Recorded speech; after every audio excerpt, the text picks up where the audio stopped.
The thing about the Phantasm world is there really are no rules. That's what makes those movies scary, is because you don't know what's going to pop up around the next corner. It's a dream. It's only a dream. No, it's not.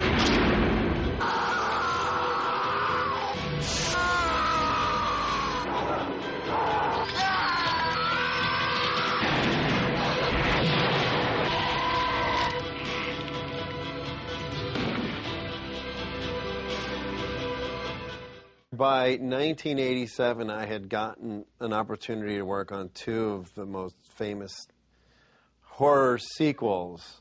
My first movie was Day of the Dead, and then a couple years later I worked on Evil Dead 2. So I remember seeing, obviously, Night of the Living Dead and Dawn of the Dead in the theaters, and Evil Dead 1 as well. So it was, I found myself sort of on this path of, you know, getting the opportunity to work on these cool films. You know, you're sitting in the movie theater watching zombies attack the Monroeville Mall, and you never in your mind think, I'm going to work on one of these movies someday. Evil Dead, you know, you're watching the guy in the cabin go crazy, and you're like, you never think about it. Same with Phantasm. The first Phantasm is a really powerful movie. The imagery is great. It's creepy. It's moody. Great movie. It's a really quintessential 70s horror movie.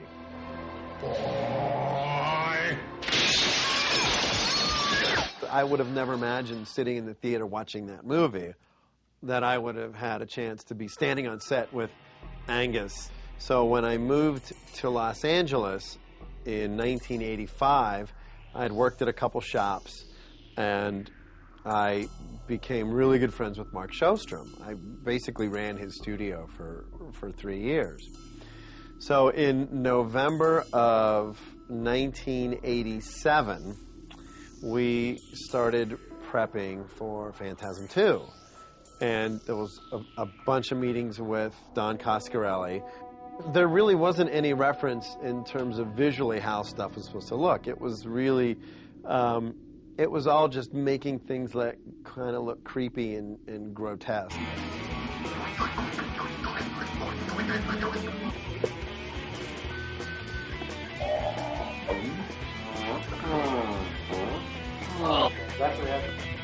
That goes.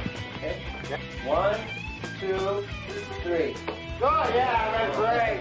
What the fuck was that? Sort of recreating gags from the original movie, but with a little more technical savvy, because they're being done by a real effects house instead of just by a couple friends. Similar to Evil Dead 1. I mean, I always used to say that Evil Dead 1 is one of the most powerful horror movies.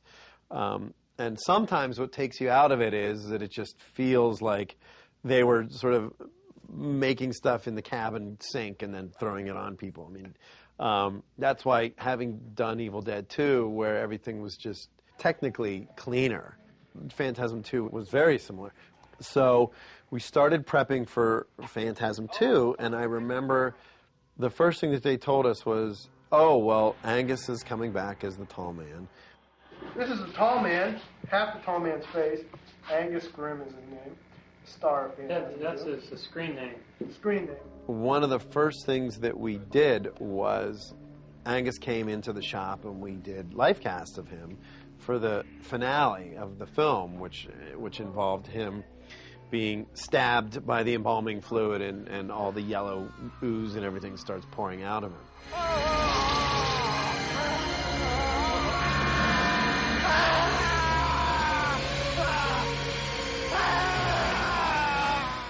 This here is the tall man, which melts down.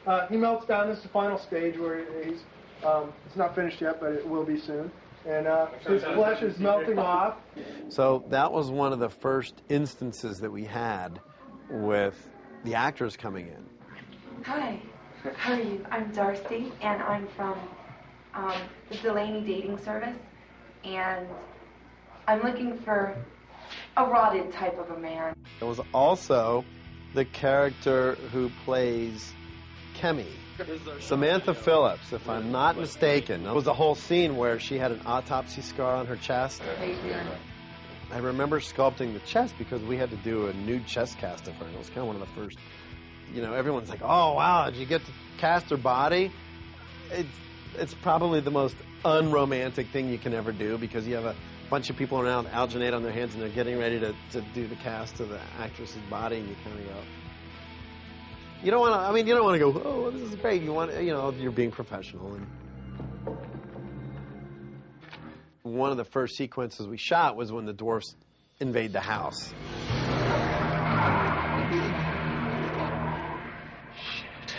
I remember because it was Christmas of '87, and I actually was the only person that didn't fly home for Christmas, so I stayed on set with all the masks. I mean, in the first movie, you never see them. They kind of look like Jawas from Star Wars. In Phantasm 2, we really wanted to get a sense that they were kind of evil, creepy-looking caricatures of the people that have been shrunken down by the tall man's machinery.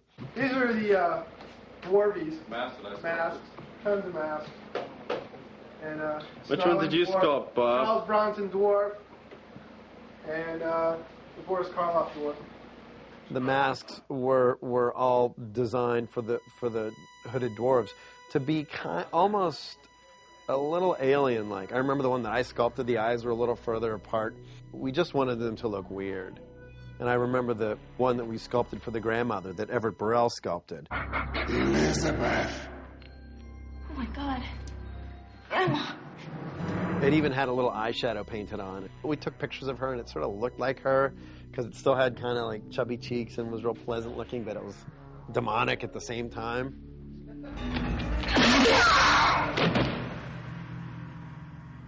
Sorry, Grandma. So we did a whole bunch of sculptures and a whole bunch of slip latex masks that a bunch of little kids wore. And then we had a cable-operated mechanical head that could sneer and the mouth could open and close. Soon to be working mechanical head for the dwarf. So the dwarf snarls and stuff and all that good crap, you know. David Barton was the mechanic. So we actually had a mechanical dwarf face. And that was shot for inserts that you could, just for a quick shot of a snarl. Here we go. Ready, and action. And snarl. And bite. And bite.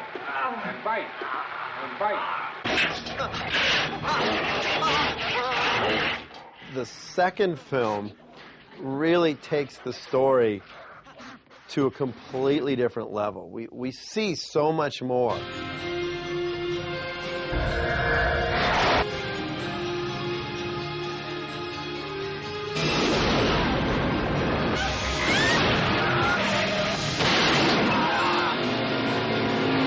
When they go to the alien planet and you see all the rows of the dwarves walking off into the distance, which were like sticks with the robes put on them. And then in the foreground, you see one of the canisters open and out spills a full-body version of one of the dwarfs. It's creepy. It was all wet and gooey. The guy who played that character was Ed Gale, who also wore the Chucky suit in all the Child's Play movies. And I know that Mark Shostrom sculpted all that stuff, and he used National Geographic photos of the bog people. You know, the idea that you see them and all the wrinkles, everything is sort of like, looks like it's been compressed into the flesh. So it was really specific. And then we just literally put him into a barrel filled with ultra slime and methocel. So the point when you tip it over, he literally shoots out like a bullet. Action!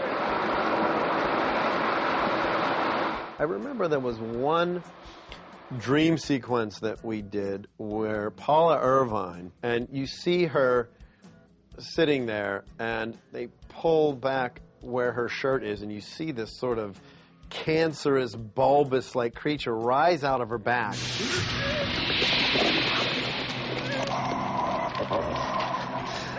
You play a good game, boy. We had a foam latex back appliance that was sculpted that had a little trench created for the hand puppet. It was basically a big sleeve that somebody wore, so they would stick their hand in there. And on action, the thing would undulate a little bit, and then the actor, I think it was Everett, would turn the head out and turn it towards camera, and then we had a little lip mechanism on it so that it could talk. Come east if you dare. Get the fuck back!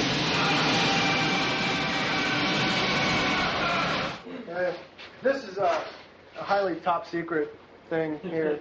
Top secret. This here is a What is this? Silver Sphere. Silver Sphere? All the Silver Sphere effects were all done by Steve Patino, and if I recall, there was a whole bunch of different balls. He made so many different versions of those Silver Spheres, but there was one that the motor the drill just spun. It didn't go in, it just spun, and it had like a sort of a spiral on it, so when it spun, it looked like it was actually traveling. And then we had the tubes went into that, so there was a lot of instances where, you know, the actor would always reach up and grab it, and, you know, you'd see, ooh, and then they're doing this, and the ball's shooting all the blood and the brain matter. And I remember going to Steve's shop, and he was working out different ways to project the spheres, and he had the Silver Spheres on monofilament guidelines, and he took 2 sticks and he would go zing and pull the sticks apart, and the sphere would shoot down the wire into a furniture pad. And then I remember other times where he just had a slingshot. He's like, oh, if you really want to get a good shot of a Silver Sphere going, then you do this. And he would slingshot the ball, and of course it would hit the wall and explode into 1,000 pieces.